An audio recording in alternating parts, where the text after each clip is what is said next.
Balaji, how are you? Good.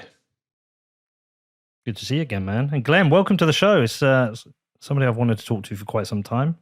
It's nice to see you Thank you. getting in the world Yeah. of Bitcoin. Yeah, I'm definitely been diving in a lot lately, so I'm excited to do this. Thanks for asking.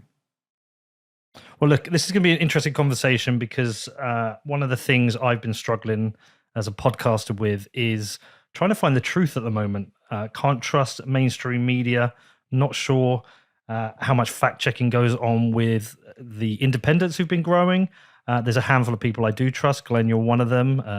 Matthew Taibbi, I trust, and there's a few others. But I'm really struggling in the whole area of truth finding. And I know as a journalist, Glenn, this is something you've been discussing quite a lot. But also, it's really interesting to bring Balaji in on this because he's looking at technical solutions to this. So I think we're going to get into some interesting topics. Balaji, I'll go with you first because you've been really diving into this on the technology front, and you've always been somebody who's been drawn to like using technology to solve problems. Like, how you going with this? Sure. So short version is I think that we need to replace this sort of centralized corporate or government truth with decentralized cryptographic truth. And I know that's a mouthful. But the very, very brief version, and then let's go through all the problems with media, which I think Glenn has, is that with Bitcoin, we were able to allow an Israeli and a Palestinian, or a Chinese and a Japanese person, or a Democrat and Republican to all agree on the state of the Bitcoin blockchain, regardless of your political views or your geography. People agree on how much Bitcoin someone has globally.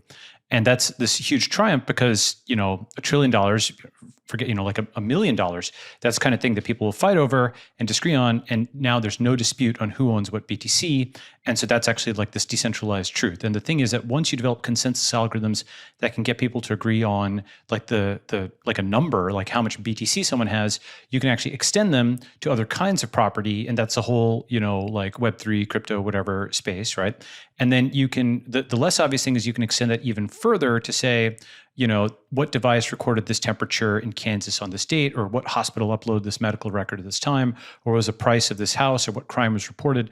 And all these feeds of data, they actually are there right now. They're in these disparate silos. I think you can put them together in something I think of as the ledger of record, like a global feed of cryptographically timestamped history, like undeletable history. And then everything becomes commentary on top of that. That's like this feed of all of these crypto oracles. And then all of us are basically advocates on top of that feed. And now, of course, somebody could put something on chain that's not actually true, but the metadata around it, the timestamp of when it happened, and the hash of what was there, and the digital signature of who uploaded it, that is something that's very hard to monkey with. And as you add more proof of X techniques, you can establish more and more. So I know I just dived into the deep end, but that is, I think, where we ultimately that's where we ultimately want to go.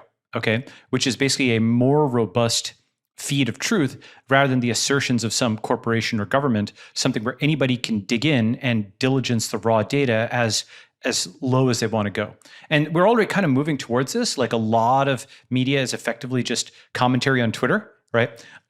It's amazing how many articles are all the tweets that are fit to reprint, right? And that's like a feed of data. And I think you can go much further with that to a feed of effectively on-chain assertions.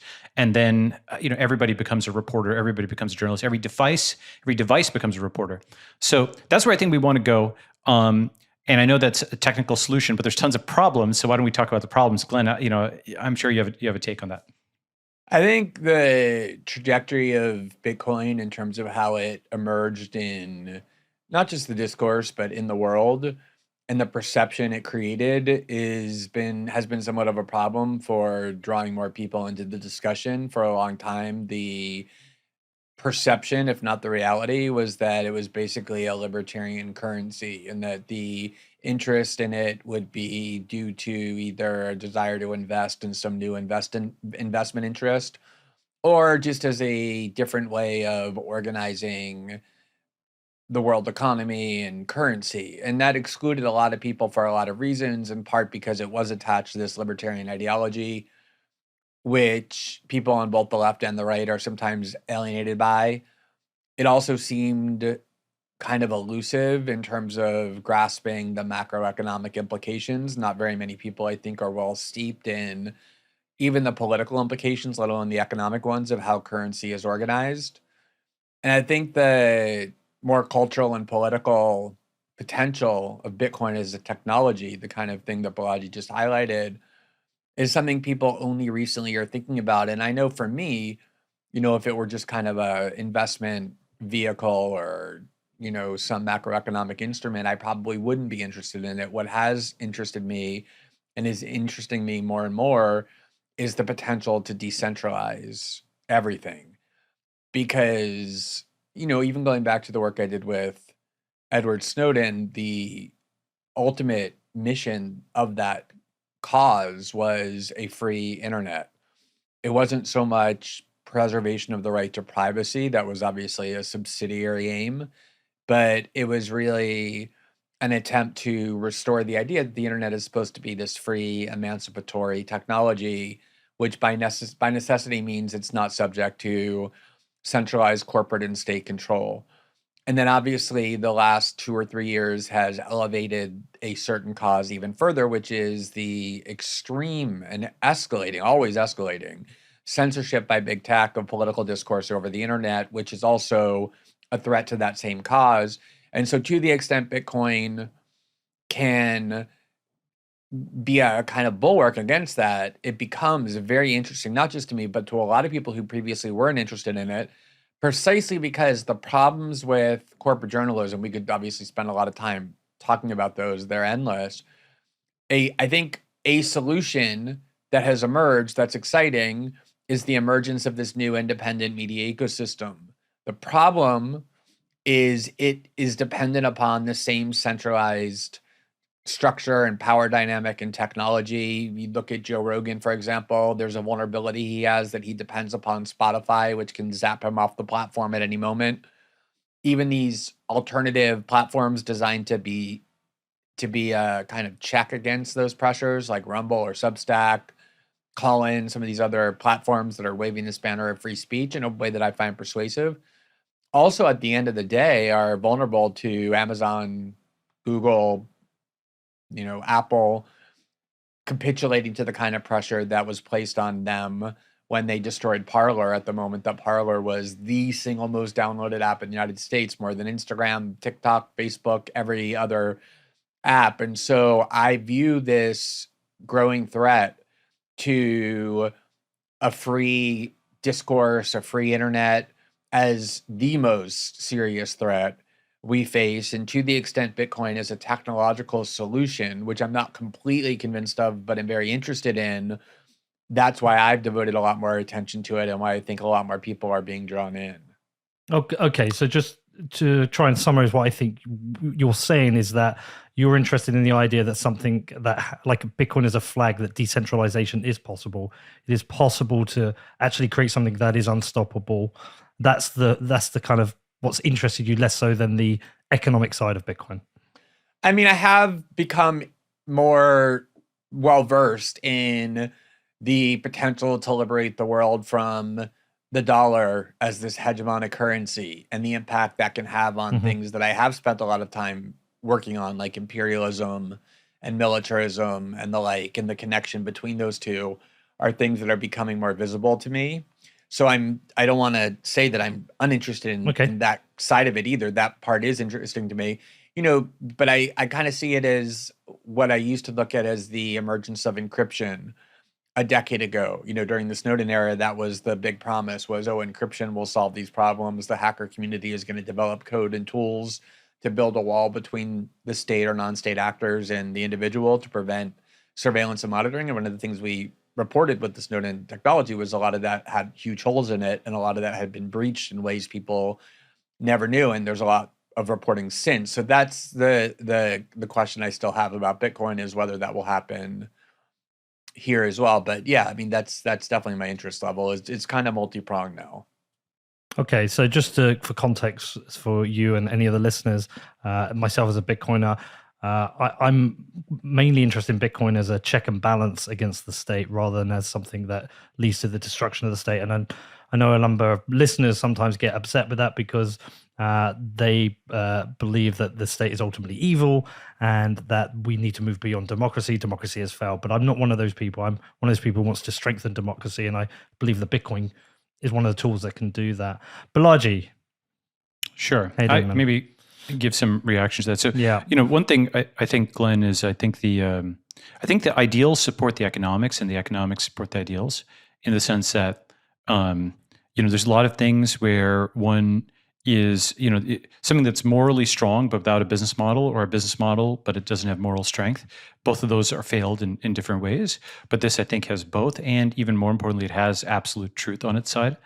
One thing I would differ probably from Peter and some of his audience on, but not all, is I think Bitcoin is a critical component of this and a critical technological enabler. But on the implementation, I don't think everything is going to run on Bitcoin itself. I think there's going to be other decentralized technologies, the whole Web3 thing and what have you. But that's really an implementation detail, which we can get into. But I think the philosophy upstream is important.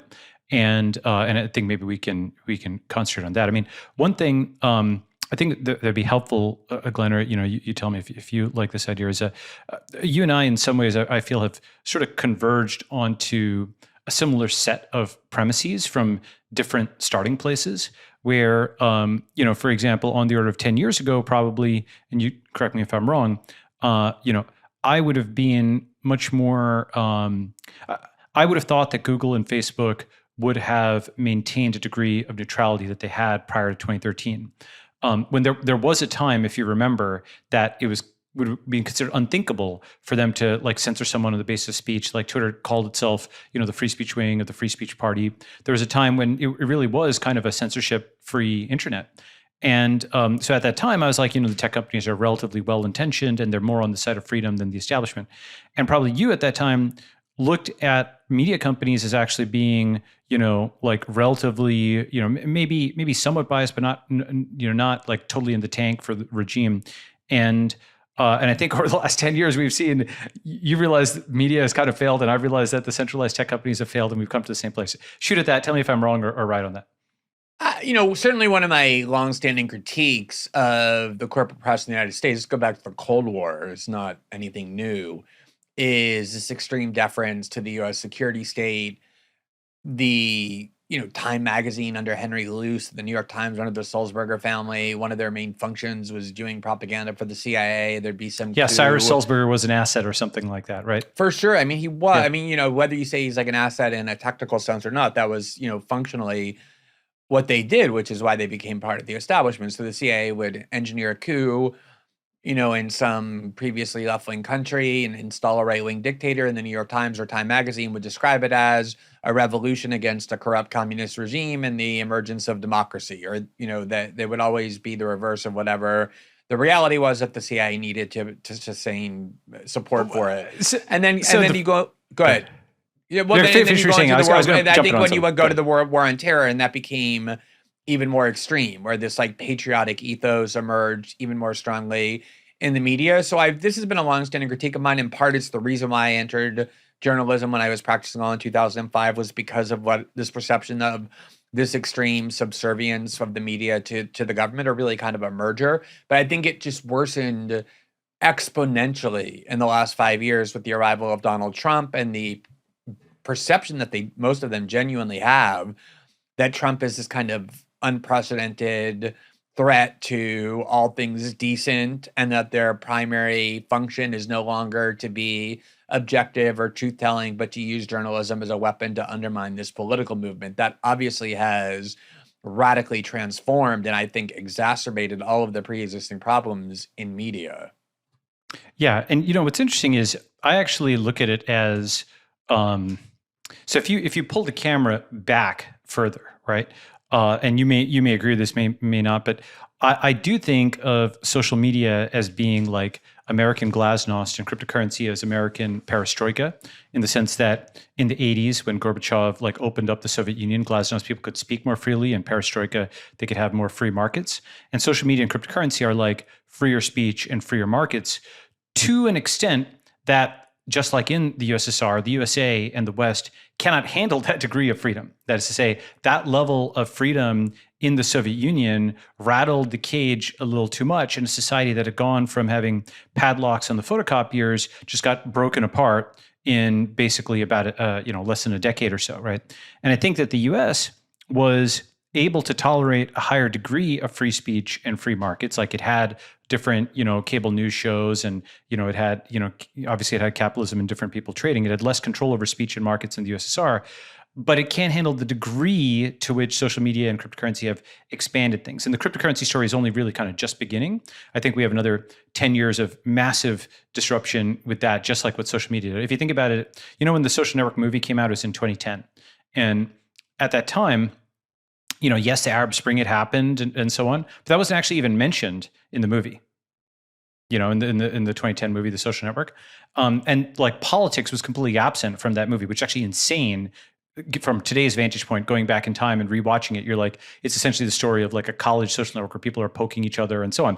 Nothing of the present day is kind of foreshadowed there. Even the Arab Spring stuff, because that had happened overseas and Facebook and Twitter were a part of it, it hadn't happened at home. The filmmakers didn't think of that as material, which is amazing from today's vantage point.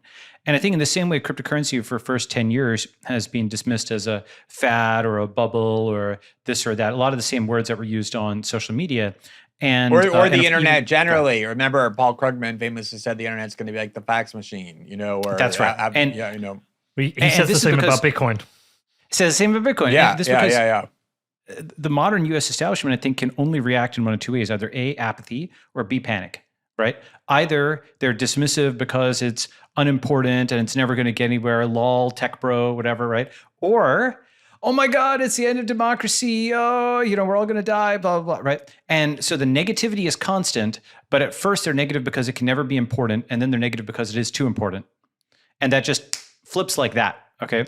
Now, what is absent from that, of course, is sort of a judiciousness about riding the lightning and aligning yourself with these waves, And, the way I think about it is certainly social media and crypto are like the nth power of this. But if you go back further in time, there was the repeal of the fairness doctrine, and there's, cable news shows and so on. So you can trace it farther back, deregulation, what have you. Various forces on both right and left essentially led to a more, in the sense, small sense, liberal speech and market environment. And I actually think that the current crackdown is sort of a battle of the bulge. It's kind of too little and too late.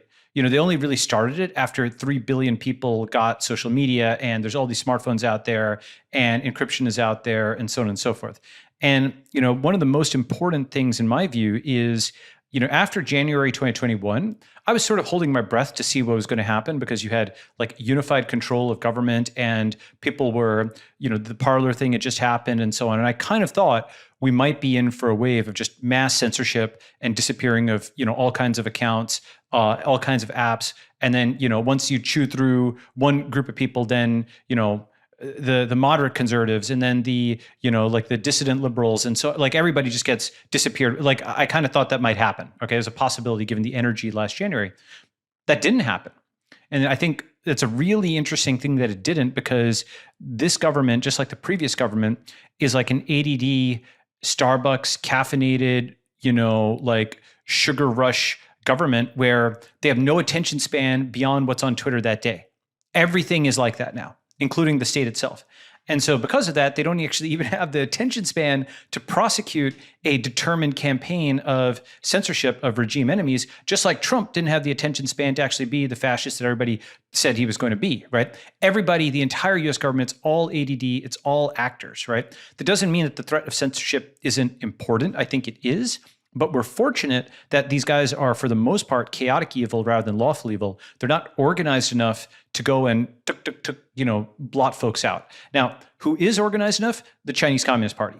Okay, they actually went and set up the Great Firewall. They blocked social media. They've now banned cryptocurrency, forced the Bitcoin miners out. They actually go and react to threats to their power very early on from many different points on the ideological spectrum, whether it's, the Strike Hard campaign or versus Falun Gong or versus Xinjiang or versus the tech guys or versus, like Hong Kong or versus Taiwan or versus the US military, basically like 360 degrees where those threats are left, right, or unclassifiable from a Western context. The Chinese Communist Party is like monitoring it, and they're just on it, and they just send their RoboCops out there, censor it, snuff it out. The US, fortunately, is not organized like that. And so I think we have a good shot at freedom. I actually think what we might actually overcorrect into anarchy, and we can talk about that. I'm not saying we're there yet into anarchy. I think we have to move in the direction of freedom, but I do think we might overcorrect. We can talk about that. Yeah, Glenn, Yeah, well, go ahead. You go ahead. Sorry, go ahead. I was just going to say, just while we have you here, well, no, you replied to Balaji. Well, I was actually going to address the point you raised at the beginning in connection to what Balaji said, which is this idea, that a lot of your listeners or some of your listeners have different end goals than you have, that maybe they have a more radical vision of what Bitcoin is intended to accomplish. And one of the things that has interested me about Bitcoin and then began to concern me is how it has been confined to this narrow ideological camp in a way that doesn't make rational sense. People on the left should be, if you follow the premises of their stated political and ideological beliefs, favorable toward and highly supportive of Bitcoin technology, because they certainly want to liberate themselves from centralized corporate control, and maybe in the kind of utopian vision that they have, not necessarily from centralized state control, but certainly from centralized state control as the state is currently constituted. And I would say the same is true of people on the right. And so if you use the analogy of encryption, a tool to prohibit centralized state authorities or non-state actors from monitoring and subjecting us to surveillance and what we do on the internet, lots of different ideological camps across the world, lots of different social and political movements have a strong interest in ensuring that can be done. That's why, the Pentagon, on the one hand, obsessed with spying on its adversaries, including the domestic population, but also eager to vest unto itself the ability to immunize itself from spying, invested in things like the Tor project. Oftentimes, these technologies are of benefit. They can be a really powerful weapon, regardless of what your ultimate ideological vision is. It doesn't really matter if you only want it to strengthen democracy or strengthen the individual, or if you have a more radical vision of abolishing the state or ushering in anarchy or some other more extreme political ideology. Anyone who's dissatisfied with the status quo and eager to free ourselves of centralized authority should be supportive of any technology that can do that, regardless of how it can then be used.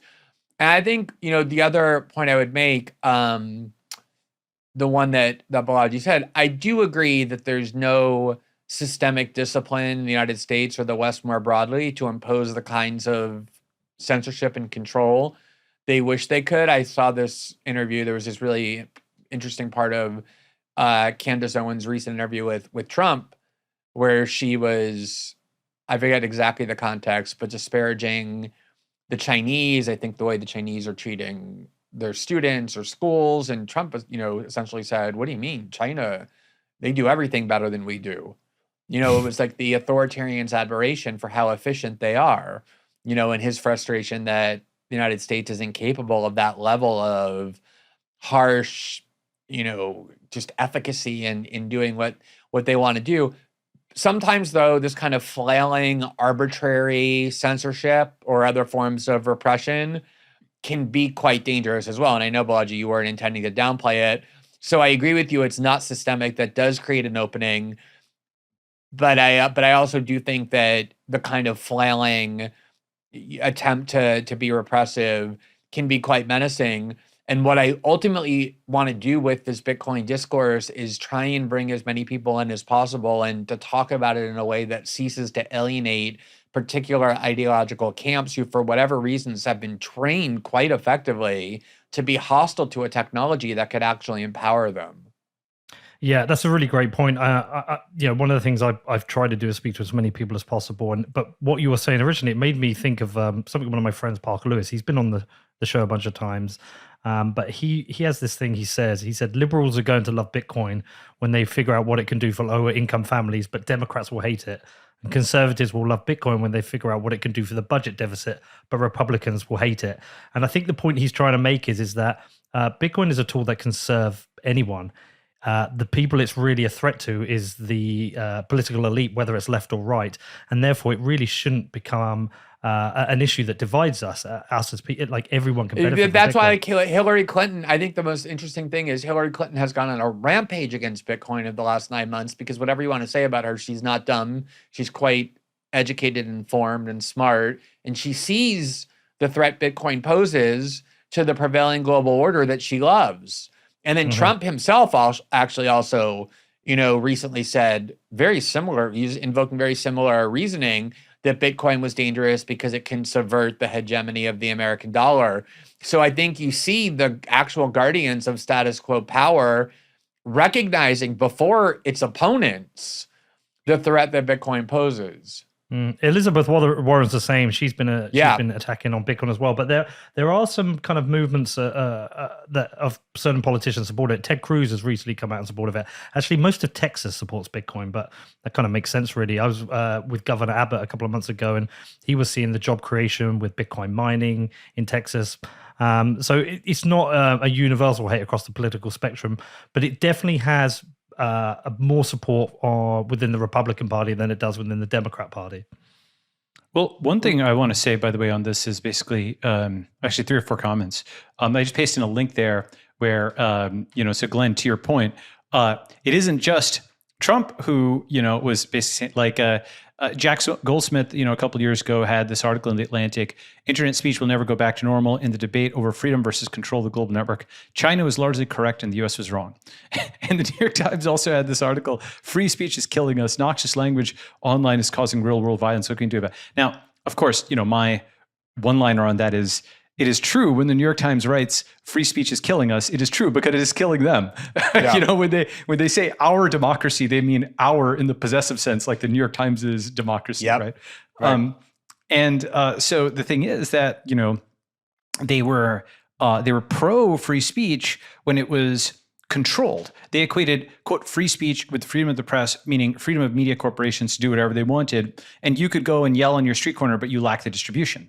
One thing I think about actually, 30 years ago, the Unabomber was, like that was happening like early 90s, late 80s, like 1990, 1991. And if we think about what he did, people know his essay and so on, but people forget one other aspect, which is his big thing was to try to get an op-ed into the Washington Post. That was why he killed all those people. Did you remember that? Right, Glenn? Yep. And so actually on your point, it's not just, Trump on that particular thing or sort of wishing for, the Chinese state's powers. Like, there's this article in The Atlantic a couple of years ago, internet speech will never go back to normal in the debate over freedom versus control of the global network. China was largely correct and the US is wrong, by Jack Goldsmith and Andrew Keenwoods. And there's another one in the Times, similar, free speech is killing us, noxious language online is causing real world violence. What can we do about it? In the New York Times, right? So, first observation, of course, is when they say free speech is killing us, they're right, it's killing them, the New York Times. And that's like when they say our democracy, they're meaning our in the sense of a possessive, like, the thing that the Sulzberger family holds tight to their vest, right? Just like they run these billboards declaring the truth is the New York Times, that the truth is like one man's private property, this guy, Arthur Sulzberger, that owns the New York Times and inherited from his father, right? So these guys, they also on the left pine for these ability to impose speech controls. And, Glenn, I completely agree with you that I'm saying it is a mercy that they're so incompetent. But nevertheless, their censorship, even if it's random and disorganized and a function of what they see on Twitter that day, is, I totally agree, still dangerous. Okay, so I think we're on the same page there. We're very fortunate it's just not as systematic as the Chinese variety, which means that we can potentially build a freer society despite this attempt to kind of squash things out. The other thing is on, like politics of Bitcoin. Bitcoin is so huge right now. There's on the order of like a few 100 million holders that it's like a state, it's like a large state, right? It's like the US roughly comparably, depending on how you estimate it. Last year, Cambridge estimated, meaning not last year, 2020, late 2020, there's a Cambridge study that estimated about 100 million holders. And that was before the whole, year of 2021. So there's hundreds of millions of people. And so of course there's going to be differences. One thing I'd just say, by the way, is I think about it as 100% democracy as opposed to the current state of 51% democracy. In 51% democracy, you have this vote, the barest clearing of this 51% bar, and now 51% can coerce the other 49%, and they think they've got unlimited power to do that. But actually, the more narrow the victory, the less you should coerce the other side, the more consensus in theory you should operate, because you don't have a mandate, right? You don't have everybody on your side. And if you try to coerce, then what happens is 2% flip the other way, and then you repeat it again every 4 years, and that's basically what's been happening in the U.S. over the last several decades. Whereas 100% democracy, the concept is you have a jurisdiction where everybody's basically opted in. And that might start digitally and then eventually come physically, but everybody's chosen to be there. They've signed the social smart contract. Now, that's a whole separate kind of topic. But just on your point about like destroy democracy, I actually believe in 100% democracy, and meaning vote with your ballot, yes, but also your wallet and your feet towards your jurisdictions. And a V1 of that is people moving to Miami, people moving to El Salvador, people moving to Austin, people moving to jurisdictions. And so they're not simply voting in place where they can get aggregated and diluted out. They're also moving and expressing choice, not just voice, right? Okay, that's one. Then the second is in terms of the political orientation. One way I think about it is, you guys know the political compass with the 4 boxes? Yes, Glenn, Yep. You've seen it? I'm not sure what just go ahead and describe it. It's basically, it's got these 4 boxes, and it's like authoritarian left. Yeah, okay, yeah, like the quadrants. The quadrants, right? And it's a thing for memes and so on, right? Okay. And so the way I kind of think about that is, the top left quadrant is authoritarian left, top right is authoritarian right, bottom left is libertarian left, bottom right is libertarian right? And you could think of them as respectively socialist, nationalist, internationalist, and capitalist, right? Okay. Now, the way I think we're seeing a realignment now is that like Hillary Clinton would be top left and Trump would be top right. And you would be, you and I think are heterodox, but be maybe caricatured or pigeonholed as lower left and lower right, libertarian left and libertarian right, respectively, right? And I think our views are all over the map, but let's just say if caricatured. And so what I think is happening is there's a different coalition than in the 20th century. That is to say, in the 20th century, we sort of assumed that nationalists and capitalists were together on the right. And actually now I think it is socialists and nationalists, like the authoritarians, versus the libertarians, socialists and nationalists versus internationalists and capitalists. And because that's what crypto is, that's what Bitcoin is. It's internationalist and capitalist, whereas the state is now socialist and nationalist. And so you can think of it as authoritarian, libertarian. You can think of it as centralized versus decentralized, very related framing. I think another couple of angles that are interesting are federal versus state and local. That is to say, I think you're going to see way more state and local Democrats that are into cryptocurrency and Bitcoin, and fewer federal Republicans that are into it. Like the guy who voted, for the bill last year against this amendment, this guy Shelby, is like a militarist Republican, So those are the folks who are going to be against Bitcoin because they like empire, they like the big guns and so on. Right, that's where Trump was coming from, right? That Exactly. This should be the strongest country in the world. Yeah, and Bitcoin is a threat to that. Exactly, right. It's a kind of, and so I think really federal versus state local is another important axis, and then also the U.S. and PRC versus the rest of the world, right? So America and China. So as you kind of group, and you can do different cuts, right? So I'd say one axis is like authoritarians versus libertarians, or centralized versus decentralized. B, another axis is federal versus state and local within the US. And C, on a global stage, the US and PRC are against this, but I think the rest of the world is going to be for it because it's a counterbalance against either US empire or the new Chinese empire. People don't want the new boss to be even worse than the old boss in some ways, but they also don't like what the old boss is doing. And so this gives them genuine independence. So those are at least 3 ways I think about this thing moving politically.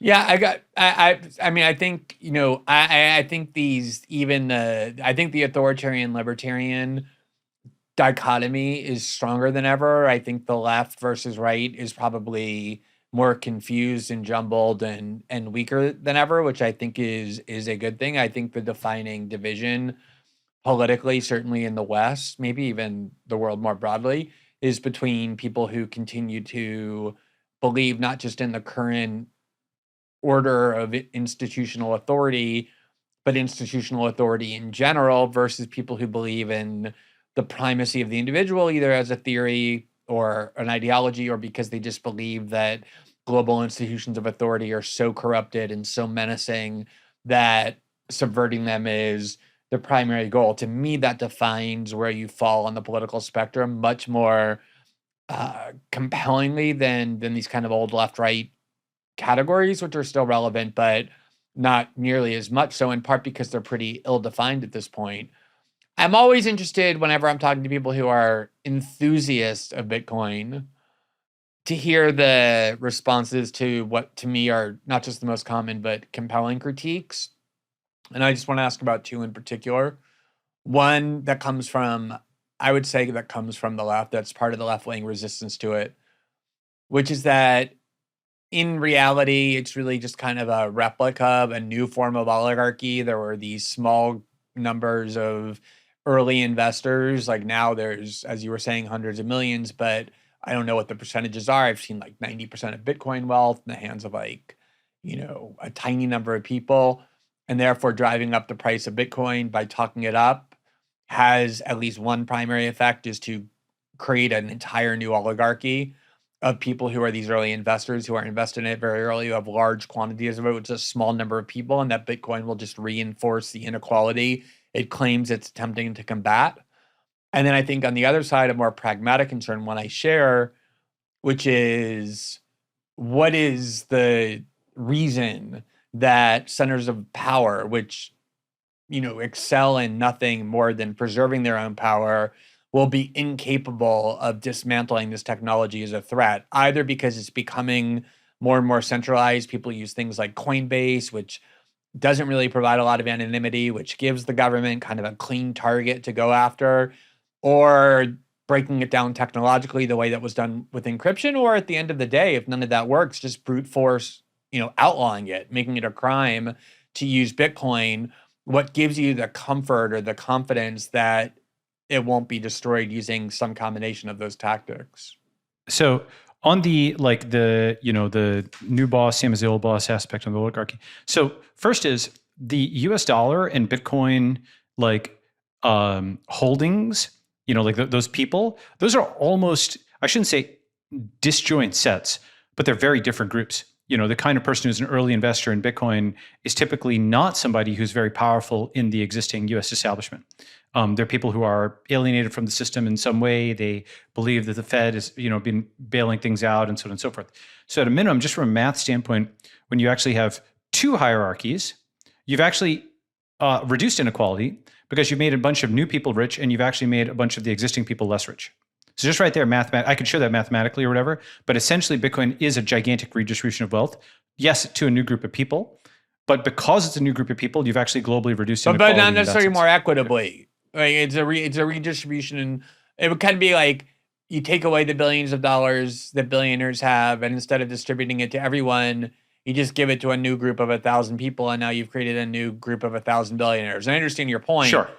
It's better to have two groups of 1,000 millionaires than just one, but still, that's the critique. I understand. So the V1 is basically just that even today, it actually has reduced inequality in that there's a whole new class of people who are millionaires or thousandaires or whatever, right? That's kind of the first point. The second point is the longer term effect of it actually helps everybody, including the poor, because it checks inflation. And inflation is a much worse thing. See, for moderately wealthy people and above, they can keep the vast majority of their assets in equities, which can keep up with the pace of inflation. But for the poor, their savings are destroyed. What meager savings they have are destroyed by inflation. They won't always get wage increases that keep up with their cost increases. And so, essentially, Bitcoin moving us into a system where there's just significantly less systematic inflation allows even poor people to build up. And so that I think is a fundamental difference versus the old system. Those are at least 2 points I'd make. The third I'd make, which Peter won't agree with, but I agree with, is that if you expand it from BTC to Web3, now you actually have an enormous number of new mechanisms for wealth creation that I do think are going to break the piñata of Facebook and so on. And rather than it being $2 trillion is just held by the shareholders of FB, it'll be like $10 trillion held by all of these decentralized, Facebooks around the world. And I think we're already seeing that. Okay. So those are kind of three arguments, but just to recap, A, it actually has reduced inequality so far because these holders are different than the old ones. B, it cuts inflation dramatically, which allows people to save. And C is it allows folks in India or Brazil or, Eastern Europe or Japan or something to build protocols that compete with American tech companies, American entities, American media companies, and thereby decentralize wealth that way. So that's my answer on that. On the second one, on the centers of power, this is a good question. The short answer is, in my view, that the Chinese state is dangerously competent and the American state is dangerously incompetent. And what I mean by that is, I do think the Chinese, I think the future is Chinese control, American anarchy, and an international intermediate. That is to say, like today in the US, we're in this weird era of like anarcho-tyranny where, in San Francisco, a working class guy will get a $200 ticket for having, his car parked on the wrong side of the road or for, like a minute over. But the guy who smashes his window or poops in the street, nothing happens to him, right? So the working class guy, the blue collar guy, is basically terrorized. And the super rich person can kind of insulate themselves from all of this. But so you have this anarchy combined with tyranny, where the working class person is tyrannized, the middle class person is tyrannized, but there's like anarchy on the streets. I think though that is actually a transitional phase, and it's going to like just melt down because there's so many different things where the U.S. government is taking huge L's both domestically and around the world. It's not just a loss in Afghanistan. It's not just China telling the U.S. point blank that it doesn't have power anymore at this recent like Alaska conference with Blinken and the Chinese. It's not just like Russia trying its stuff in Crimea. It's not just El Salvador flipping off the IMF. It's not just 17 states domestically suing over education. It's not just Texas doing this abortion bill and then California responding with its own thing. It's not just cities going Bitcoin. It's not just Wyoming doing its DAO law. It is basically massive resistance both inside and outside the United States, where like on the order of 50% of the population just doesn't listen to the federal government anymore. And that's both left and right deviation. Then abroad, lots of states just don't listen either. Like, during the Obama administration, they were still like, they controlled the state enough that they could go and get Switzerland to, open up all their bank accounts and so on. More recently, under this admin, they tried to sanction Germany over Nord Stream 2. They tried to sanction India. Both in Germany and India were trading with Russia. And they weren't able to make it stick, right? Germany's basically stuck firm and said, F you, the US, we really need this energy pipeline. And so the US vacillated and then eventually let the pipeline happen and then did these sort of petulant sanctions on Germany anyway that didn't matter, but let the pipeline go through. And the same thing with India, right? So the federal government of the US is weak and getting weaker, and it's taking all kinds of L's because basically the way I think about it is it's founding versus inheriting. All these folks who are rising, to power or whatever now, they're just actors. They don't actually have skills. Like Pete Buttigieg, this transportation secretary, is taking a 4-month vacation in the middle of this gigantic supply chain crisis. Okay, that's because he's an actor. Like the actual, logistics CEO, somebody like, Brian Peterson, CEO of Flexport, who actually gets in, debugs, figures out, what's going on in the ports, right? So we have this whole thing where these people are literally selected for being actors on social media. And then we wonder why they aren't like amazing generals and, like these really, really great at construction and so on. They're literally actors, Reagan and Trump and so on, Al Franken. We see that, but we don't fully see how systemic that is, right? It's all a facade. It's all a Potemkin village. The American government is a Potemkin village. We also saw that with the US military during COVID, where for decades they had all of this bioterrorism, budget allocated billions and billions of dollars. They said they had fast vaccines, all this stuff, and they were completely MIA. So this entire part of the government that had been funded to the tune of billions, that had justified itself in terms of defending the homeland versus WMDs, of which bioterrorism was one of them, was completely MIA, totally missing in action. And so once you realize this, you realize huge parts of the US government are now just Potemkin villages, which is different than what we grew up with because, you see movies that say, oh, the US military can protect us from aliens and so on, or even movies like Contagion, right? You know that movie, right? From 2010? Yeah, we talked about that before, yeah. Yeah. So it portrays the CDC as like these competent, smart bureaucrats fighting this power. Like it essentially, though you don't realize it, it is Santa Claus for adults. That doesn't exist. There is no competent U.S. government. They're all idiots. Like the federal government, they're really stupid. The people you see on Twitter are the actual people. I mean, they're the actor versions, but that's a level of cognition. And so they've just basically been put into a tank where they don't even understand how to push the buttons. And that's why you see like Navy ships colliding. That's why you see overruns on the F-35 and the Zumwalt and all of these like military installations, just like in the civilian things where the subways cost hundreds of millions of dollars, the bus lanes cost hundreds of millions of dollars. So it's basically like the third or fifth generation kid who inherits a factory that he could never build. He can push a button and the widgets come out, but one day when he needs to switch it from widgets to masks or to guns, he's completely in over his skis because he can't make a change.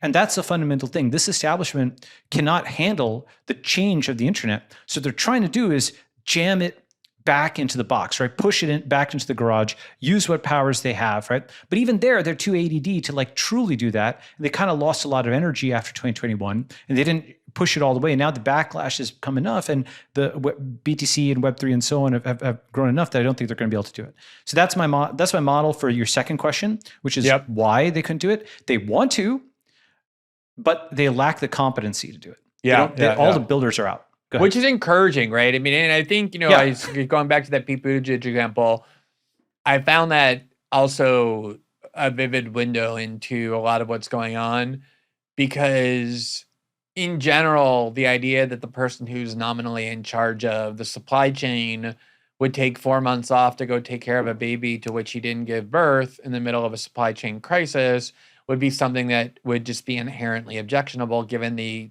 hundreds of millions of people adversely affected by that crisis. He's decided, including their babies, to take a vacation, medications, all kinds of things were delayed. No, I mean every conceivable, part of life is adversely affected by that.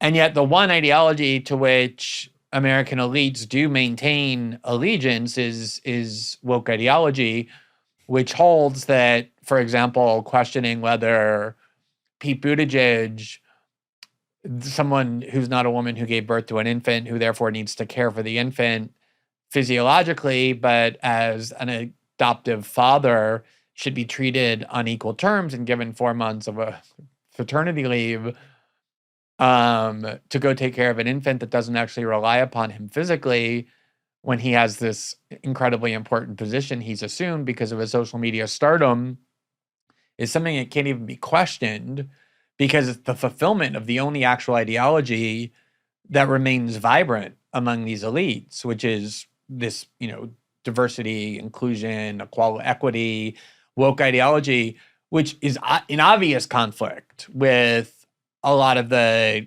core competence that they used to display in maintaining this iron grip on the imperialist and corporatist order. And on some level, it's part of why I'm glad that they've decided to pursue those ends as opposed to the ones they used to pursue. They believe they're still adherents to each, but because there's such an internal conflict between the two, because the woke ideology weakens and erodes the ability to maintain the previous prevailing order, on some level it's to be applauded, as kind of nauseating as it is in many of its expressions. And I think, but I think that that's really the goal. I don't think their goal as, kind of Western elites is to impose a Chinese style system of repression that can't be resisted.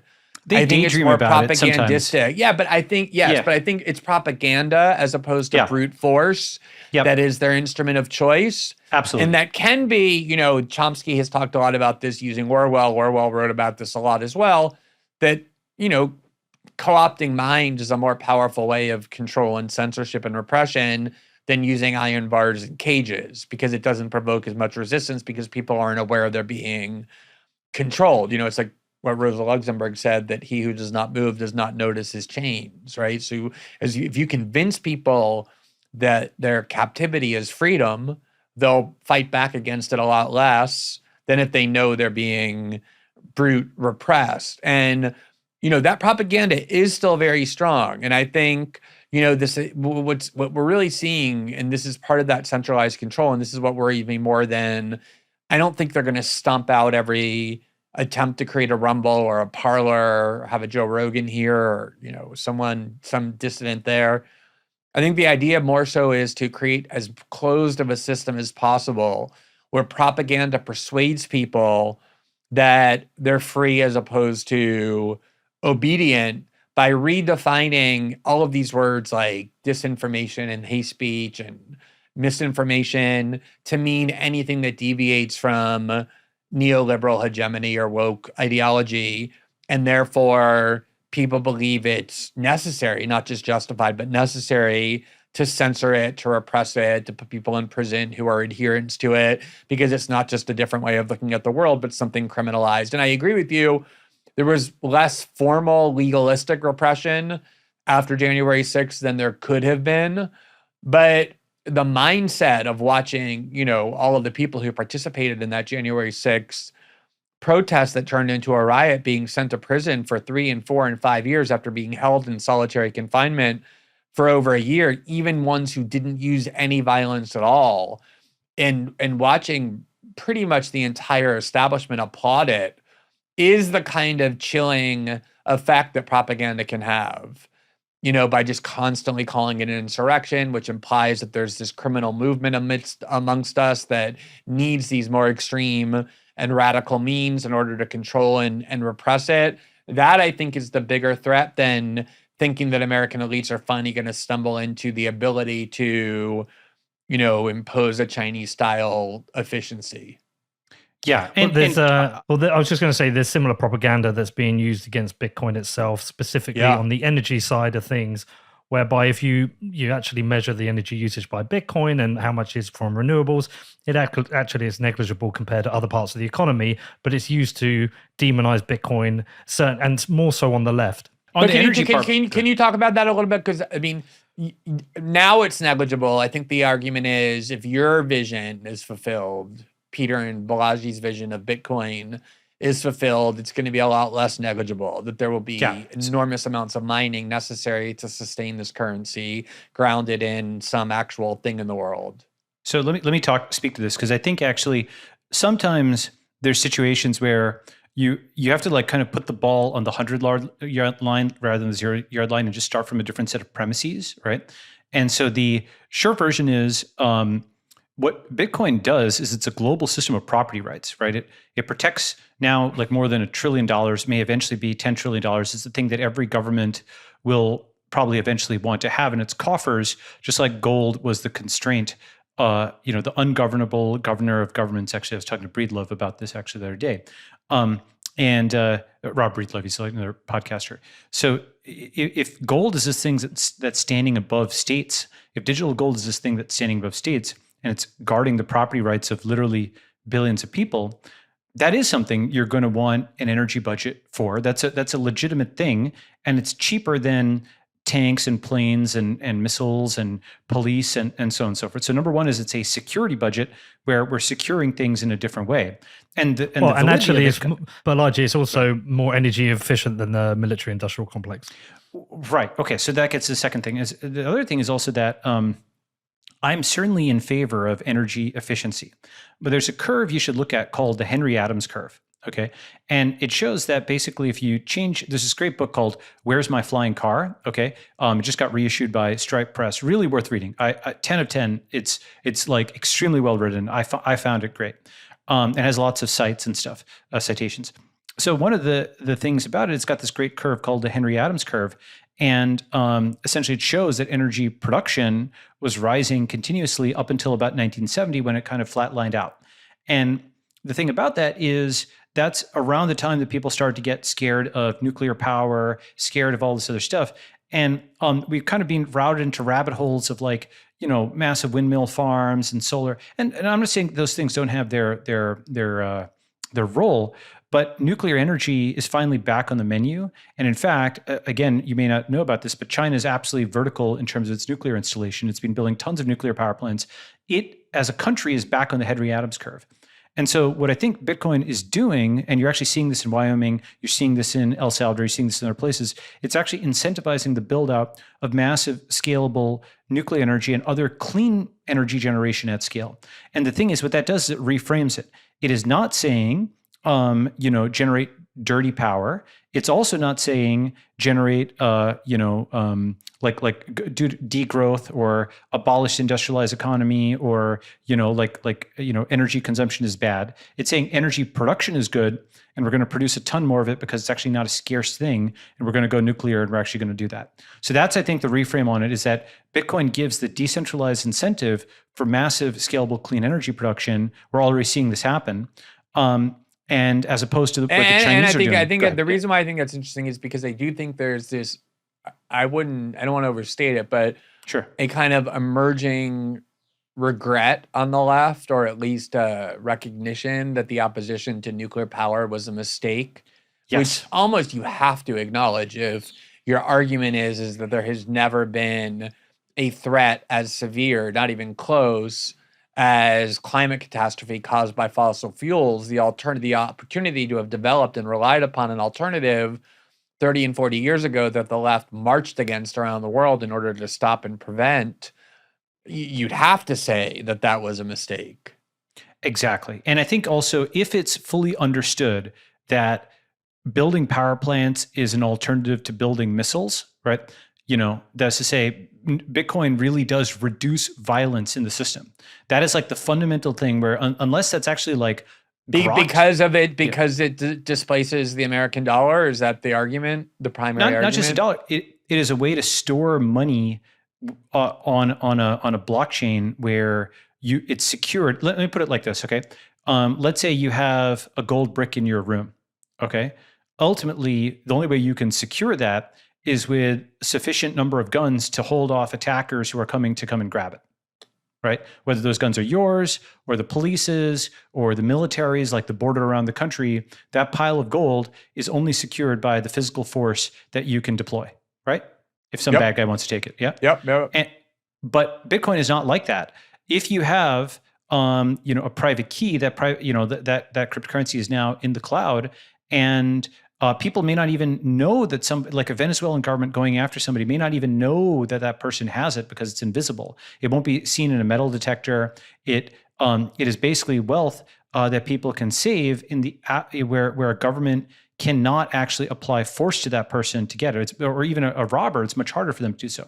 I'm not saying it's a panacea. I'm not saying it solves every single problem, but it is a fundamentally new way of protecting property. It goes very deep. Like the whole Lockean theory of why the state exists partly is about the guardian of property rights. Right. And now we have a way of guarding them with encryption as opposed to physical force.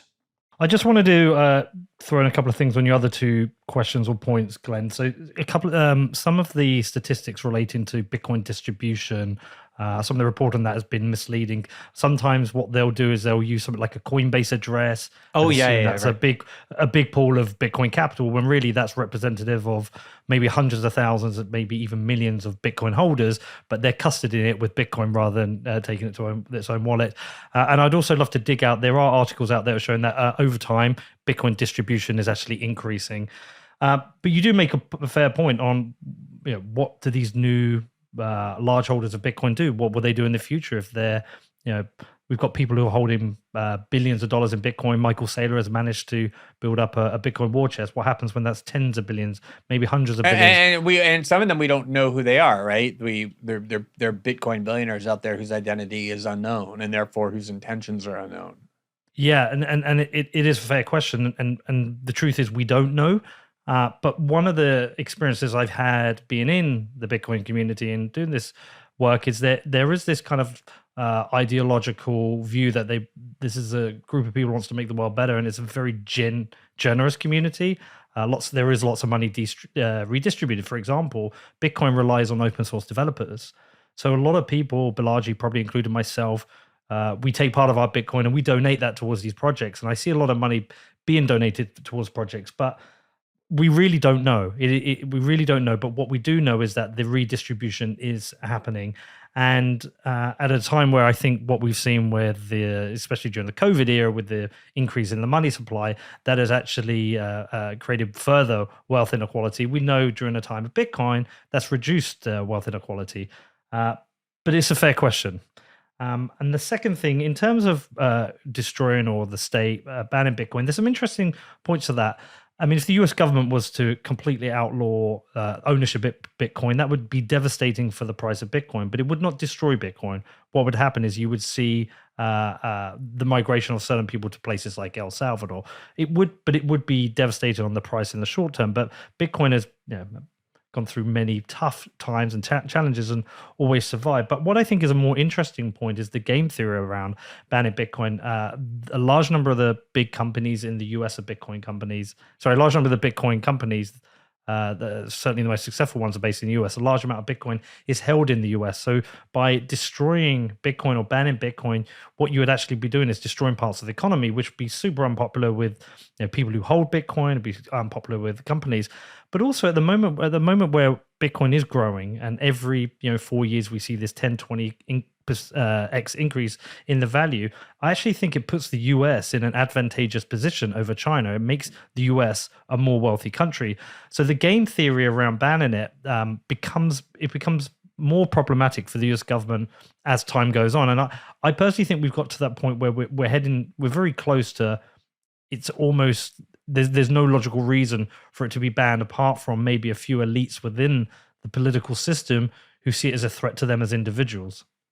Right. I mean, but there's legal measures short of banning it. So you could force transparency requirements with it. There was a lot of talk about this with encryption really early on in the advent of the internet. In fact, the Clinton administration seized on the bombing of the courthouse in Oklahoma City to claim that there was this grave domestic terror threat, somewhat similar to the rhetoric now. And as a result, encryption was something that couldn't be tolerated. And there was proposals to require backdoor access on the part of the government to encryption. They're very good at seizing on these kind of dangers to justify legislative or regulatory requirements to make it controllable, subject to their control. So I mean, I think you're right. Just an outright ban on Bitcoin is a very extreme, reaction, but measures short of that to make it less susceptible to shielding privacy and creating anonymity and the other promises that it holds, those I could see as being more viable. There's two key areas in kind of like what Bitcoin offers, which I think they need to be looked at separately. One is the privacy side, and then the other side is the 21 million fixed cap. And I think some people care about one more than the other. We live in a world now where there are people who care about privacy, but really with our mobile phones, we're tracked everywhere. We know our banks are being we're being tracked. All our financial transactions are being surveilled. We know our calls are being surveilled. So I think there's maybe some people, and I'm not going to speak for everyone, but have come to that acceptance that they don't have high levels of privacy. But at the same time, they're still happy to own Bitcoin because the 21 million gives them future wealth protection. So yes, that angle of having to be tracked or declare your Bitcoin holdings in terms of financial tracking and paying taxation, that certainly harms the privacy side of Bitcoin, but that doesn't harm the 21 million and another reason people might want to own it. Now, on that side of things, they can make life more difficult. What I think one of the best attacks they probably have on Bitcoin is to ban Bitcoin mining. That, to me, would be a real threat because proof of work is so important to Bitcoin. We would not want to move Bitcoin to proof of stake. Right. So you're right to identify there are things out there, but I think we're getting close to the point of no return on Bitcoin within certain Western governments. Mm-hmm. Yeah, I agree with that. Actually, I think what I think is going to maybe happen. First of all, there's now a constituency for Bitcoin in the U.S., and that constituency has a lot of high IQ people across the political spectrum. Actually, nowadays, yes, maybe it's like 60-40 or 55-45 on the right, but no, it's getting better for sure. It's getting better, absolutely getting better in terms of the ideological diversity. Yeah. Like Ro Khanna and a bunch of other folks. There are like 10 Democrats that wrote in about it. It is becoming a seriously bipartisan thing, if it isn't already. And like Dennis Porter actually retweeted something on that. There are a bunch of efforts now this year, like Erica Rhodes, who's running against Brad Sherman. So she's a Democrat and she's into Bitcoin. Eric Adams, who's the mayor of New York City, he's a Democrat. He's into Bitcoin. Jared Polis, governor of Colorado, he's a Democrat. He's into Bitcoin, and on, right? So I think that I think it'll be fairly difficult. I'm not saying that it might not be some crazy person who propose a ban, but now there's a real constituency against it. And such a thing would be like, the Executive Order 6102, like an attempted seizure, where the seizure of gold. But I don't think it would be. I mean, if you think about like the response to No, but I lockdown guess and I guess what I'm Go ahead. saying, I guess what I'm ultimately saying is the closer we get to your vision of this being a genuine material threat to the prevailing order, the more extreme necessarily will be the responses they consider. Because like I said before, what ruling power centers do by their nature is act in self-preservation. So right Yes. now we're somewhat distant from that vision, and so the reactions are more tepid. But as that vision becomes closer, you would expect the reactions to become more severe. Yes. So, but here's the thing I think about on that. And here's an analogy from venture capital land or whatever. Okay. So, Peter Thiel, because he invested in the very first round of Facebook, was able to buy 10% of Facebook for about $500,000. Okay. Which is now today, That's that would crazy. be, Yeah. that's crazy, right? So today, it's like I don't know the exact valuation, right? Between $1 trillion and $2 trillion. So 10% would be about $100 billion. Okay. So the earlier you react to something when it's exponentially growing, the cheaper it is to buy into it or mitigate it or what have you. And the one thing that the American establishment is not good at is early spotting of issues. In venture, you'd say that they pay up, right? They only can see something. See, here's the reason why. The American establishment can only see something that is of the size that it's like an electoral constituency. Okay, meaning really close to 50%. No, this is really interesting. This is what I was saying. I find this so interesting. You're absolutely right. I mean, how long have people been talking about Bitcoin in this increasingly pervasive way? I mean, at least a decade. Yep. And these comments I referenced earlier by Hillary Clinton were noticeable precisely because it was really the first time that major political figures in the political establishment of the world's most powerful country or second most powerful country, depending on how you want to look at it, actually started acknowledging its existence, right? It like took a decade, and then there's still most people inside the US government who couldn't speak for more than 30 seconds on what Bitcoin even is. Exactly. That's right. And so what's happened is all of the, the early adopter, trend spotter, that kind of talent does not go into government anymore. It's in venture, it's in angel, it's in founders, or it's in your line of work, like the Substackers and so on, the true decentralized journalists and writers. It's not in the US government. And so what that means is basically, since they have like glasses that can only see things that are at the level of an electoral constituency, they just don't take it seriously if it's less than that. And the thing is that in our age, the internet age, something can go from 0.001% to like 20% really fast, right? And so then they're on the back foot. And here's the thing, here's why it's hard. In order to actually then start looking and spotting things that are at 0.001%, you know how many are at 0.01%? I see thousands of deals a year, okay? So you have to develop an entire, like almost like a metal detector or a radiation detector that's capable of detecting these small particles that could get really huge, right? And then properly filtering them. And those are the skills of a founder or a venture capitalist, right? And, now what's interesting is that on the Chinese side, and again, I just bring them up because it is like a split screen where you can see, the Chinese started from a very, very small base. If you saw the photos of China in the 80s, like it's a pretty poor country, right? The Americans started from, like number one, but there's a civilizational diabetes thing sometimes where prosperity actually leads to its ruin because people get so fat and happy and contented and, they've inherited everything. They think it's always there on a silver platter. They assume the US is number one. Whereas Andy Grove has this concept of only the paranoid survive. Okay. The Chinese definitely took that to heart. They're all engineers, they're engineers or soldiers. So like electrical engineer, chemical engineer, et cetera. And so they do spot a lot of these things early. I mean, for example, the Great Firewall, how many people in the US government could even explain what a firewall is? I'm not Right. trying to put you guys on the spot, but very few, right? And whereas that's like a tool of policy in China, And so this is just to say why I say, the Chinese government is like dangerously competent and the American government is dangerously incompetent. I don't think the US government is, it will react in some like really stupid, flailing kind of way. It's probably going to be extremely nasty and whatnot. But it's like paying $100 billion rather than $500,000, for 10% of Facebook. It's just at a certain point when you react that late in life, the cost just goes so high that they actually don't have the money to pay for it anymore. And that's the part that I don't think people get. Like, let me give it a different version then to kind of explain that. 10 years ago, Thiel was talking about how the US had stopped innovating.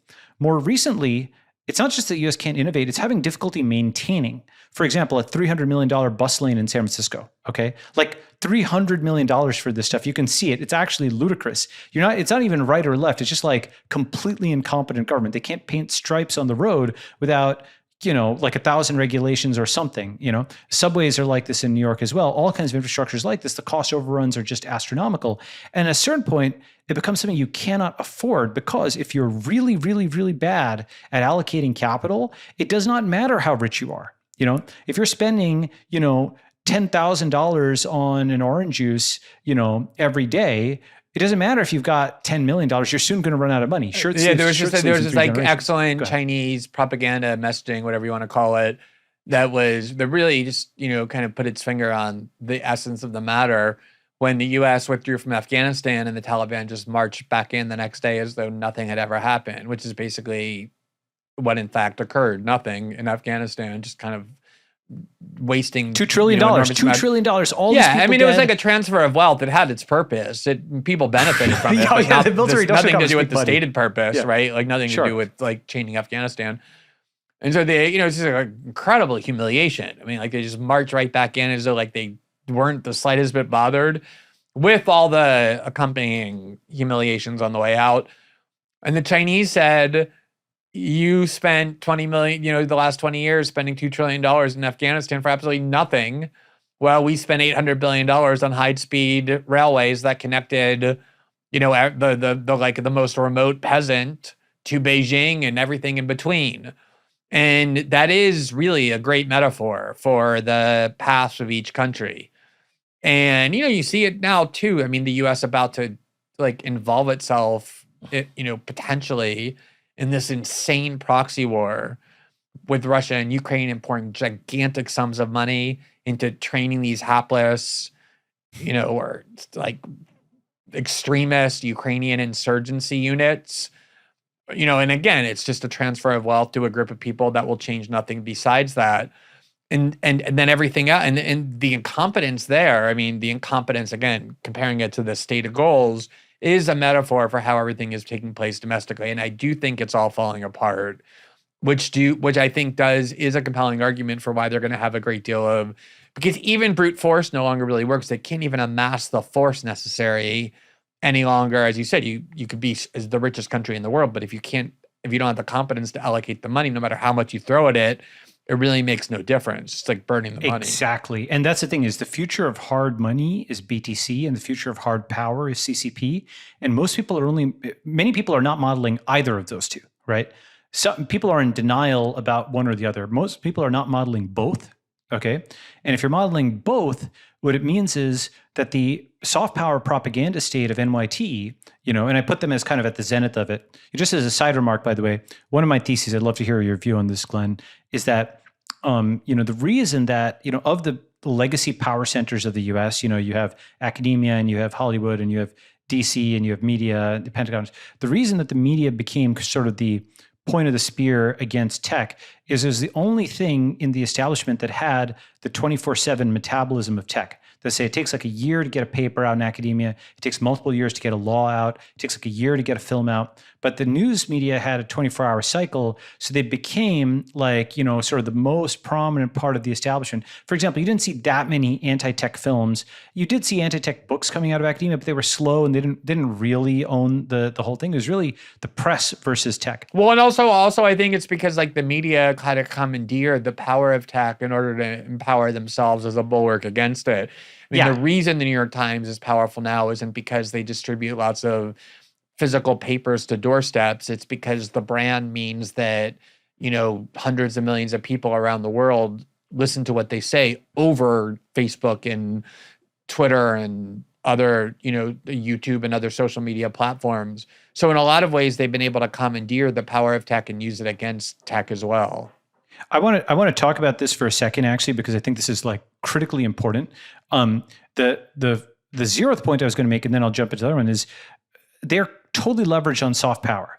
And when soft power runs out, and what does it mean when soft power runs out? When the Chinese say F you, when the Trumpers say F you, when the Russians say F you, when tech says F you, when Bitcoin says F you, when Web3 says F you, when El Salvador says F you, when Germany and even India, like on the sanctions, say F you, when everybody says F you to USG, then, the soft power, the convincing, the propaganda, the poking, the shaming, they're just talking to their own echo chamber now, right? And then they want to bring out the gun, but they don't have it anymore. The hard power isn't there, and they don't actually have the hard money either. That's going to go away soon. So I actually think that they're much, much more vulnerable than they think, because they just sort of assume that thing is there, but then it's like, shooting blanks. We'll see what happens on that. On the other thing, by the way, on tech media, by the way, I do think this is really critical, like in terms of how I look at the world. And I'd love to see, sometimes like, how sometimes after wars or something, generals on opposing sides will kind of compare notes, and they can kind of triangulate the history of the war from, because, oh, you were doing that, oh, I was doing this, or whatever, So the way I think about like tech and media, 30 years ago, tech basically didn't even exist as a sector, or at least it was just like there was Silicon Valley doing chips and stuff. It wasn't really thought of as anything beyond like, plastics or something like that, or just, tech. And so it was really just media. And then what happened here's my progression. In the year 2000-ish, obviously there's the tech, dot-com bubble and then crash. And what happened was actually tech and media took their own separate ways for about 10 years. And here's why. First, on the tech side, this guy, Terry Semel, ran Yahoo, and he was a media guy, Hollywood guy. And it was basically a relative failure versus Google and Dropbox and Facebook and YouTube and so on. And everybody in tech basically took the lesson that do user-generated content, not your own content. That say, just build the pipes, allow people to bring their own content, because content has risk. You can spend a lot of time on it. It could just fizzle out. Instead, let everybody just bring their own content. We just do the technology, and we're just basically not a dumb pipe, a smart pipe, or just a pipe. On the other hand, media thought the tech was not, interesting, because they were focused on the Iraq War and all that stuff in the 2000s. And in fact, even by 2008, tech was not really considered a power, because only Google was really making money on the internet. Everybody else, like Facebook, it wasn't a public company. People didn't know how big it was. It was a joke. Uber, It was a little bit of a joke. It was very condescending when it was talked about. It was very condescending. That's right. It was basically, people might have had a Mac, as a gadget, but they only thought of it as a gadget. They didn't think it was a cultural thing, right? Okay. Right. So then what happened is from 2008 to 2012, the financial crisis, all of these companies wanted to suddenly change their ad budgets. A ton of that money went into Google and Facebook. There's this graph called the print media disruption. And from $67 billion of ad spend in about 2008 in print media, it went down to like $17 billion in like about 4 years. This absolutely ridiculous crash, and Google and Facebook just going vertical, and the iPhone going vertical. And all these tech startups like Y Combinator found their legs. And this was this huge thing where a ton of the money that had been printed effectively found its way into tech via VC and angel investment and so on. And so by even as late as December 2012, media, at least formally, thought of tech as being on the same side. That is, it was part of the Democrat coalition. Remember these articles about how the nerds go marching in, Obama's tech team helping him get reelected. Remember all that stuff? Like late 2012, right? And then right after the election in January 2013, that's when the knives came out, because media didn't need tech anymore to get Obama elected again. There's now a gap to settle some scores. They were tired of these tech guys coming in and taking all their money.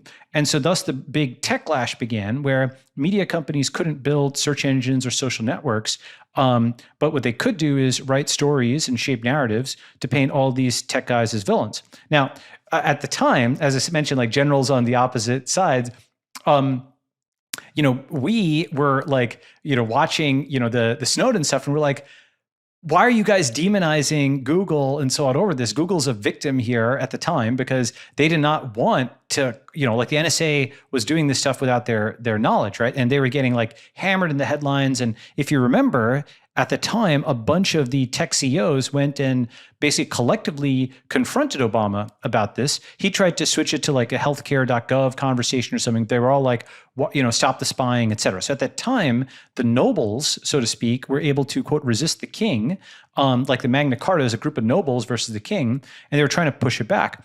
And then, essentially what happened was over the next several years, even before Trump, what we now call wokeness, proto-wokeness was rising. The New York Times basically adopted the strategy. What they figured out was going to go viral online was like dousing their articles in, white privilege and heteronormativity and blah, blah. All these words went vertical. And there's graphs showing that it all happened in 2013. Paul Graham has tweeted this. If you Google like Paul Graham hypothesis paper of record, you'll see this tweet. So all this stuff went vertical then because they figured out they could get clicks by doing this. They figured out how to game the social media system. And the New York Times then added a few more billion to its market cap. It recovered from the doldrums. As somebody said, actually, this a colleague of mine, Aram Sabeti, racism was not a new problem, but the New York Times stock price being in the toilet was. And so they just mash that button over and over again because it generates traffic. Sometimes they actually admit to this, like, a year or so ago, there's a New York Mag story, like Inside the New York Times Heated Reckoning with Itself, where they admit hate drives readership more than we care to admit, said somebody on the business side, okay? So they actually admit this. They've got the internal analytics where they can look, the emotion in the story drives the conversions. Actually, Matt Taibbi, your colleague, has also written about this with Hate Inc., right? Like there's mash on those emotions. And so for basically about 6-7 years, what happened Which is ironic because that's the accusation they cast against tech, right? Is that it depends upon hatred and anger and rage in order to sustain viewership, when in reality, that's clearly their business model. Yeah. So here's the tricky part about this, right? Basically, I think a huge part of what the Times specifically does is just massive projection. Like they are this nepotistic, back scratching culture, this rapacious corporation that, even just to the level of subscription, you can't even cancel your subscription at the Times. That like calling somebody on the phone. They implement every dark pattern. They have the most like ad festoon, tracker intensive website. They literally look at the words that are going to drive somebody to rage to get them to click and subscribe. They're ruthless capitalists to a caricatured extreme. And even their succession was basically like, look, I'm not the kind of person who thinks white is an insult, but it's like 3 rich white male nepotist cousins, inherit like a contending for the throne from their father, who inherited from his father, for his father. This is like the total opposite of technology, where you have like, an Israeli and an Indian and a Persian, starting a company together from scratch, right? And no one's inheriting anything. Nobody's getting anything handed down. You're coding it from scratch, right? So they basically projected their entire worldview where there is always a thumb on the editorial scales, where there is always nepotism, where it's a ruthless corporation that's behind the scenes. And they projected that onto tech, thinking that that's what tech is like.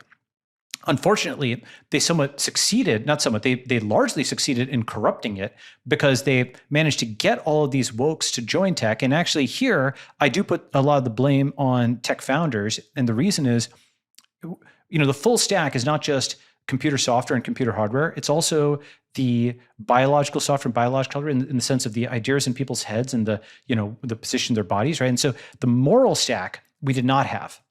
Okay, we didn't have a set of moral arguments, so he could come at us under there, and it's kind of like you have some guy who's a graduate of MIT or Harvard or Stanford in computer science, and he can code the daylights out, but he also has this malware installed in his head on the humanities side, and even though that's latent, what the NYT did is it mashed these buttons, and so it activated them like Manchurian candidates within the tech companies. Oh, everybody's racist here.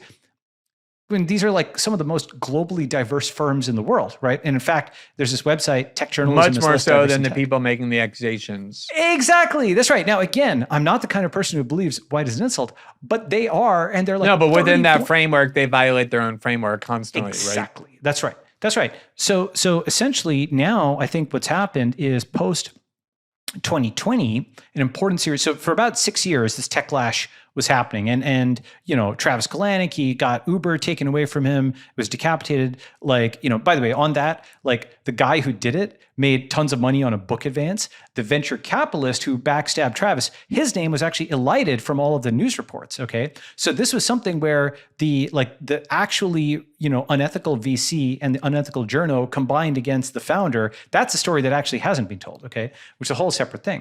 But essentially, there are all these tech folks who were just canceled, attacked, and so on then. But the thing is, and this is actually goes back to the original point, the American regime is just much less competent and much less ruthless than the Soviets or the Nazis or the CCP are, right? Because when the Soviets or Nazis purged somebody, they killed them.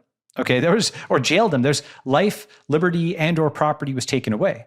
In this, like sort of attempt to cancel and crush and so on, because it was soft power, people lost reputation points.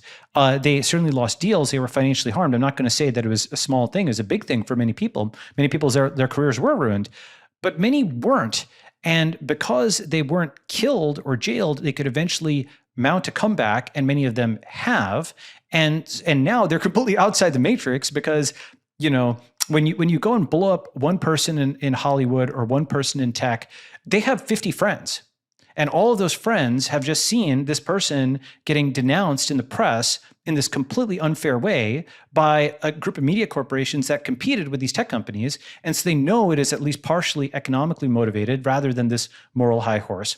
And so that led to, over time, enough people in tech realizing that, okay, we're at war here, all right? And so then in 2020, when, and now we get to like the third swing of the pendulum, okay? So 2020, with the early COVID reporting, did you follow this at all? Yeah, of course. Okay, so the early COVID reporting was something where all the tech journos in particular, that was an area of the woods that I was in, were essentially poo-pooing the whole thing and saying that, people were racist for saying, oh, the Chinatown parade, you might not want to hold it, or maybe stop flights, or, that you were a paranoid bubble boy. All these people either work at or used to work at or will work for Sulzberger, by the way. And so there's this like this cone of contempt towards anybody who could say, hey, maybe this thing might be a problem, right? And when Trump wanted to close the border with China, and Biden called him xenophobic over it. Yes, exactly. And Pelosi was like marching around and so on and so forth, right? Right. Which, yeah, exactly. And basically, I remember this moment because, A6Z, which I don't work at anymore, but, they're friends. They put a sign on their door saying no handshakes, please. The most minor thing you could possibly imagine. Now, from today's perspective, it's ludicrous. And there was this hit piece that was commissioned on it about how paranoid Silicon Valley's elite were, blah, blah, blah. This is February 14th, by the way. Less than a month later, California was in lockdown. Okay. Right. And so this was something that was actually very impactful in technology, because this was an area a lot of us understood, like I actually have a PhD in genomics, a lot of people are in biotech. Biotech and tech kind of sit next to each other, right? A lot of people understood that these tech journos had essentially just proven that they didn't know what they were talking about. They had basically risked everybody's lives. They were very fortunate that it was not the Spanish flu, because initially, if you look, the graph of deaths was just going like exponential like this. And then it kind of, we don't know all the immunogenomics of it or what have you. Like, I think the full molecular biology of COVID, TBD, it might be that some of the vulnerable were hit first, TBD on that. Like Li Wenliang, for example, is 30 years old and he died from it. But the point being that had it actually been this catastrophic thing in the sense of like a Spanish flu level thing, it's only going to kill 5 to 10 million worldwide rather than 100 million. So it's still a catastrophe. It's not as bad as it was. Then these folks would have covered up the whole thing and then gone down choking and gurgling with everybody else. And so that kind of signaled to a lot of people that this is just a fundamentally illegitimate, incompetent set of people that we must absolutely replace, because the next go around, for whatever it is going to be much more dangerous. And they don't know that they don't know. They have distribution. It is a moral necessity for us to displace and replace them with something better, right? So and then if you combine that with all the other tech media stuff, now I think where we've gotten to in 2022 is the V4, which is it's decentralized tech and media versus centralized tech and media, where like I no longer think of Google and Facebook as good guys. Facebook is like actually the least bad of all of them because it's still run by a founder. Google and Amazon and so on, these are just like gigantic surveillance machines, unfortunately. And conversely, you and Barry and Jesse Singal and others coming over to decentralized media has kind of shuffled the deck quite a bit, right? So you have the centralized tech and media, the basically woke capital of the giant tech companies and the legacy media corporations who have institutional like distribution and money and so on. But a lot of the creative and smart people have come over to the other side. And I actually think that we're going to win in the medium to long term. That's my history and my current, assessment. Shoot at that, let me know if you agree with that. I was going to make a suggestion because I've hit a deadline for myself as well. And we haven't really got into the solutions bit. We've done an amazing hour and a half. Yeah. Would you both be interested in doing a part 2 where we talk about the solution? Because I think I absolutely need about an hour for that. So much of what Balaji just said, I have a lot to say. So much of what we've talked about already, I agree completely. We haven't gotten to a couple of the key points, including like where does it go from here and how. And rather than just trying to do it in 7 minutes because we all have commitments and rushing it, I absolutely think it would be worth it to just schedule a second part and kind of do it in a more deliberative way. I would love to do that. Sounds good.